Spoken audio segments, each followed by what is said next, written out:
Indiewire Influencers is the biggest project Indiewire's ever taken on. And so now let me just bring on the panel.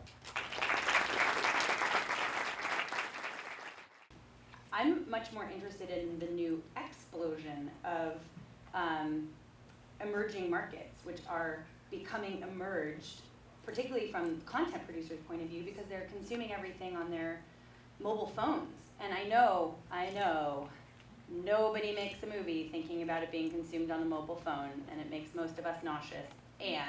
But on the other hand, get over it. Yeah, look, Reliance Industries just bought all the 4G in India, and they're about to open up a 300 million person market who will be able to consume streaming content who've never been able to before. That's how many people are in this whole country. So I'm much more interested in that explosion that's happening. And I think it's very short-sighted and somewhat quaint to be talking about theatrical implosion at this point. Yeah, I mean, we're actually, in some ways we're very conservative, right? We're sort of these, retro-futurists who believe in the shared pleasures of a darkened cinema.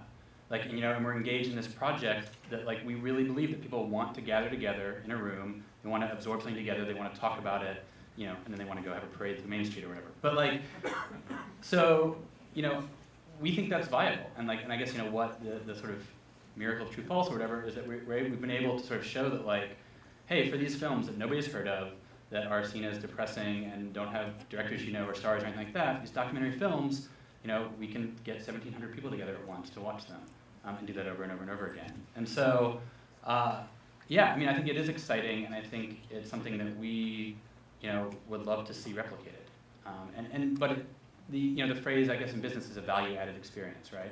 So we're creating a value-added experience. We're creating a unique moment when a band plays before the movie, and you watch the movie, and the director's there to talk about it afterwards, maybe the subject's there to talk about it afterwards. And now that experience you had in that theater with that group of people will never be replicated again. And that's really special, and I think people will always want that. A lot of times, if we weren't all here tonight, this theater would be pretty empty, most likely on a Monday night. This is the same way around the country, and yet we have tons of independent filmmakers who are trying to get their films into theaters. And there's been that pain point that nobody had the answer for. Theaters are in the business of filling these seats. Content owners are wanting to get in front of audiences, but there was some bottleneck that was keeping that interaction from happening. So we came up with the idea of, if you can take away the question marks, if you can basically present a theater with a guaranteed audience, if you could cover the costs through those pre-sales for the content owners and theaters, then the audience could really get what they want and when they want it. But I wanted to thank you guys for being